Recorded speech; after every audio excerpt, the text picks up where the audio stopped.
The sound of rolling suitcases echoed across the polished airport floor, blending with the overhead flight announcements and the excited chatter of travelers. Madison Carter, a confident 16-year-old, walked steadily toward her boarding gate, her heart pounding with anticipation. Today was special.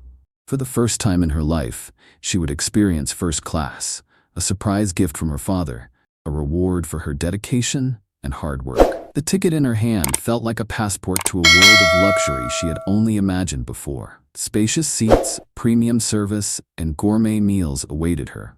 A smile spread across her lips as she read her father's message. "Enjoy your flight, sweetheart. You've earned it." But Madison had no idea that in just a few minutes, her excitement would be replaced with confusion, humiliation, and a challenge she never expected to face. As she stepped onto the plane, a voice abruptly cut through her thoughts. "Excuse me, but first class is reserved for premium passengers only." She froze. The ticket in her hand was still there, clearly printed with her assigned seat. But the flight attendant standing before her didn't waver. Her eyes held no warmth, only skepticism, as if Madison had no right to be standing in this aisle. A wave of silence rippled through the cabin. Nearby passengers turned their heads. Some whispered. Some exchanged glances. And that's when Madison realized they weren't looking at her ticket. They were looking at her. Her grip tightened around the ticket, her palms damp with sweat. She glanced down at the bold print. Seat 2A, first class. No mistake, no error. She took a steady breath, forcing her voice to remain calm. "This is my seat. My ticket clearly says first class." The flight attendant, her name tag read Rebecca Sloan, barely spared a glance at the ticket before crossing her arms. Doubt flickered across her face. There must be a mistake. First class is for passengers with confirmed reservations. Madison felt the blood in her veins turn to ice. "I do have a confirmed reservation." Rebecca's brow furrowed, as if considering something. Then, with a casual shrug, she said, "Go ahead and sit for now, but I'll need to verify this. If there's an issue, you'll have to move back to economy." The words hit Madison like a punch to the gut, but she swallowed hard, pulled her carry-on toward her seat, and kept her expression neutral. She could feel the weight of every gaze around her. A middle-aged man in a tailored suit raised an eyebrow, intrigued. A woman a few rows ahead gave her a sympathetic look. But no one spoke. No one said a word. Madison gripped the armrest tightly, her fingers growing cold. This wasn't the first time she had seen those looks. She had encountered them before. At high-end boutiques, at elegant gatherings filled with powerful guests. A glance that required no words but carried a clear message. "Are you sure you belong here?" She wanted to say something, to defend herself, to prove that she had every right to be in this seat. But would it even matter? If she spoke up, they would call her overly sensitive. If she stayed silent, they would assume they were right. Her phone buzzed in her pocket. A message from her father. "Has the plane taken off yet? Enjoy your flight, sweetheart." Madison stared at the words on the screen. The encouragement that once felt so reassuring now felt distant, almost unreachable. She considered calling him. A part of her wanted to hear his voice, to feel the certainty that came with his presence. But another part of her hesitated. Stand tall. You belong anywhere you choose to be. That's what her father had always told her. But right now, in this moment, was that really true? The minutes dragged on, stretching endlessly. Madison remained in her seat, trying to keep her breathing steady, but every glance cast her way made it harder. Each stolen look from a nearby passenger sent her heart pounding a little faster. The whispers grew louder. She must be confused about her seat. Or maybe something's off. Madison clenched her hands around the armrest, her nails digging into the fabric. She had done nothing wrong. She had a ticket. She had paid for this seat. So why did she still feel like she had to prove she deserved to be here? Then, the sound of approaching footsteps. She looked up just as Rebecca returned. This time with a gate agent by her side. The man held a printed manifest in his hands, his expression uncertain as he glanced down at Madison. Rebecca spoke first, her tone sharp and clipped. "Miss, we checked the system. Your ticket was purchased through a premium account, but we need to verify a few details. Can you provide the name of the person who booked it?" Madison blinked, her heart hammering in her chest. This wasn't just a routine check. They didn't believe her. Her throat felt dry as she answered, her voice barely above a whisper. My father. His name is David Carter.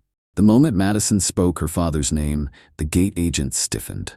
His eyes darted down to the passenger manifest, scanning quickly, then stopped. Madison saw it immediately. The shift in his expression. The doubt was gone, replaced by something else. Recognition, and a trace of panic. Rebecca frowned. And who exactly is your father that we? She never got to finish. The cabin door swung open once more, and the man who stepped inside silenced the entire first-class section. David Carter. Dressed in a perfectly tailored black suit, he carried himself with an effortless authority. His sharp gaze swept the cabin, his presence commanding attention without a single word. He didn't need to introduce himself. He didn't need to say anything at all. The mere sight of him was enough to make people stop and stare. But Madison wasn't looking at the stunned faces around her. She was only looking at her father. The moment their eyes met, she felt the tension in her chest ease, just slightly. She wanted to explain, to say something. But before she could, he was already moving toward her seat, his expression unreadable as he turned to Rebecca. Excuse me, he said, his voice calm yet weighted with authority. I understand there's an issue with my daughter's seat. The first-class cabin had never been quieter. Rebecca opened her mouth, but whatever she was about to say stalled when she met David Carter's piercing gaze. The gate agent fumbled with his papers, his voice unsteady. Mr. Carter, we didn't realize. David folded his arms across his chest, his expression unreadable. Didn't realize what? His tone was quiet, but the weight of it pressed down on the room. That a paying passenger was in her assigned seat, or that she didn't look like who you expected to see here. The words landed with an uncomfortable finality. A few passengers dropped their gazes. Rebecca's face paled. We just wanted to make sure the seating was in order. David let out a small, humorless laugh, though there was no amusement in his eyes. He turned to Madison, resting a reassuring hand on her shoulder. Are you all right? Madison nodded, though the emotions swirling inside her were a tangled mix of relief, frustration, and quiet anger. She glanced around the cabin. Those same skeptical faces were now avoiding her gaze. Some looked remorseful, but no one spoke. David shifted his focus back to Rebecca, then let his gaze sweep across the passengers. I don't need an apology, he said, his voice steady. I just want to remind everyone here of one thing. Never judge someone based on what you assume about them. Today it was my daughter, but tomorrow it could be any one of you. No one moved. No one spoke. The silence stretched until, finally, a businessman near the front of the cabin cleared his throat. He hesitated, then murmured, We should have said something earlier. A woman a few seats away nodded, her voice softer. She handled it better than most of us would have. Madison heard them. And for the first time since stepping onto this plane, she felt a quiet strength rising inside her. A different flight attendant approached, carefully placing a glass of lemon water on Madison's tray table. She offered a small, sincere nod. Madison glanced at her father. He gave her the smallest nod in return. She lifted the glass, taking a slow sip, letting the moment settle. Finally, she turned to him, her voice barely above a whisper. Thank you for standing up for me. David smiled, his voice steady yet full of warmth. I'll always stand up for you, Madison, but you stood up for yourself first, and that's what matters most. The plane rumbled softly as it pulled away from the gate.